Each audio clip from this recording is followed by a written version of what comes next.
রকেটের গতিতে চুল হবে লম্বা, ঘন আর কালো। শুধুমাত্র রান্নাঘরে এই যে দুটি জিনিস পাওয়া যায়, সেই দুটি জিনিস আজকে সঠিকভাবে বলে দিচ্ছি। এইভাবে যদি চুলে লাগানো যায়, মাত্র ৩ দিনেই চুল রকেটের গতিতে আবার থেকে পা পর্যন্ত লম্বা, ঘন আর কালো করে দেবে। নানান কারণে আমাদের হেয়ার ফল হয়, কিংবা মাথায় নানা রকম সমস্যার কারণে আমাদের হেয়ার ফল হয়। মাথায় টাক পড়ে যায়, মাথা ফাঁকা হয়ে যায়, সাদা পাকা চুল হয়ে যায়। আজকে যে দুটি উপায় বলে দিচ্ছি, এই দুটি উপায় অতি সহজেই চুলকে আবার থেকে লম্বা, ঘন, কালো আর সুন্দর করে দেবে। কালো কুচকুচে করে দিতে সাহায্য করবে। মাত্র ৩ দিনে একবার চুলেতে এইভাবে লাগিয়ে রাখো এই দুটো জিনিস। আজকে যেভাবে বলে দিচ্ছি, যেটা দুর্দান্তভাবে আমাদের চুলকে আবার থেকে লম্বা, ঘন, কালো আর সুন্দর করে দিতে সাহায্য করবে। দ্রুত চুল লম্বা হবে, পা পর্যন্ত হয়ে যাবে, এতটাই লম্বা হয়ে যাবে চুল। যে কোনো বয়সের ছেলেমেয়েরা কিন্তু এটা করতে পারবে, যেটা ছেলে হোক বা মেয়ে। এই উপায়টা কিন্তু আমাদের চুলকে লম্বা, ঘন আর সুন্দর করে দিতে সাহায্য করবে।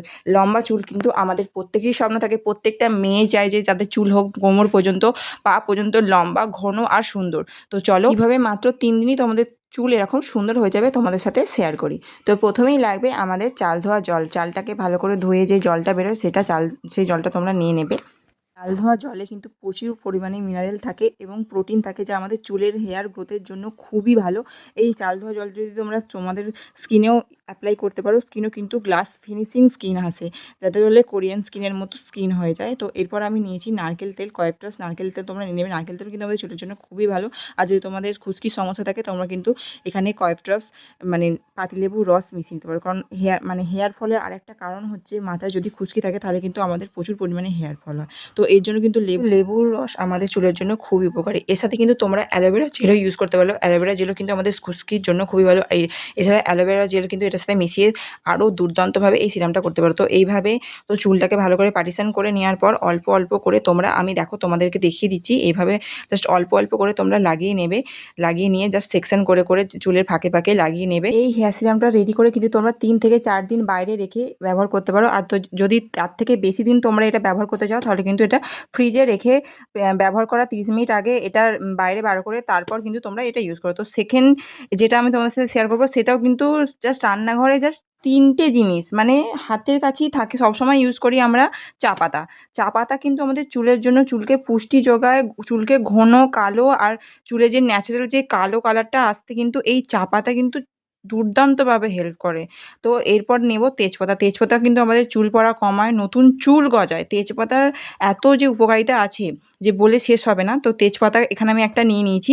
আর এর সাথে নেব মেথি দানা। মেথি দানা সম্পর্কে কী বলবো, তোমরা তো সবাই জানো মেথি দানা আমাদের চুলের গ্রোথে কতটা হেল্প করে, চুল পড়া কমায়, চুল নতুন গ্রোথ হতে কতটা হেল্প করে। তো এরপরে আমি পরিমাণ মতো জল নিয়ে গ্যাসে বসিয়ে দিয়েছি, কারণ এটাকে এবার বয়েল করতে হবে। তো মাঝে মাঝে তোমরা কিন্তু এরমভাবে নাড়িয়ে দেবে, যাতে এই ৩টের গুণাগুণ সমস্ত কিন্তু এই জলটার মধ্যে চলে আসে। দেখো এরকম জাস্ট বয়েল হবে, আর তোমরা জাস্ট চামচটা নিয়ে এইভাবে নাড়িয়ে দেবে, যাতে সমস্ত গুণগুণ এইটার মধ্যে চলে আসে। তো ৫ থেকে 10 মিনিট ফোটানোর পর দেখো চুলে জলের কালারটা ঠিক কীরকম এসেছে, চায়ের যে কালারটা সেটা পুরো একদম এই জলটার মধ্যে এসে গেছে। তো এটার সাথে আমি যেই শ্যাম্পুটা ইউজ করি রেগুলার, সেই শ্যাম্পুটা কিন্তু মেশাবো। তোমরা যেই শ্যাম্পু ইউজ করো, তোমরা সেই শ্যাম্পু এই জলটার সাথে মিশিয়ে তারপর কিন্তু হেয়ারটা ওয়াশ করো। দেখবে চুলটা এত সুন্দর লাগবে, এতটা গ্লেজ দেবে, এতটাই সুন্দর শাইন করবে। এই গরমে কিন্তু চুল কিন্তু আমাদের কম বেশি সবারই, এই গরমে ঘামে কিন্তু চুলের হেয়ার ফলের সমস্যা সবারই হয়। তো তোমরা সপ্তাহে ১ দিন এটা ইউজ করে দেখো। শ্যাম্পুটা জাস্ট তোমরা এটার সাথে মিশিয়ে নেবে। ইনফ্যাক্ট তোমরা যদি কন্ডিশনার ইউজ করো, কন্ডিশনার ইউজ করতে পারো, বা কন্ডিশনার যদি কেউ ইউজ না করো, তাহলে কন্ডিশনারটা স্কিপ করতে পারো। তো এইভাবে তোমরা জাস্ট সপ্তাহে ১ বার করে দেখো। তোমাদের যদি ফলাফল না দেয়, তাহলে কিন্তু আমার কমেন্ট বক্সে এসে কিন্তু অবশ্যই কমেন্ট করে জানাবে। আর যদি ফলাফল দেয়, তাহলে কিন্তু ডেফিনেটলি আমার ভিডিওটা একটা লাইক করে দেবে। আর চ্যানেলে নতুন হলে চ্যানেলটাকে সাবস্ক্রাইব করে দেবে। তো এইভাবে মিশিয়ে নেওয়ার পর কিন্তু যেটা ওয়েস্ট হয়ে গেলে, সেখানে কিন্তু ফেলবে না, ওটা কিন্তু অবশ্যই গাছের গোড়ায় দিয়ে দেবে। এটা কিন্তু গাছের জন্য খুবই ভালো।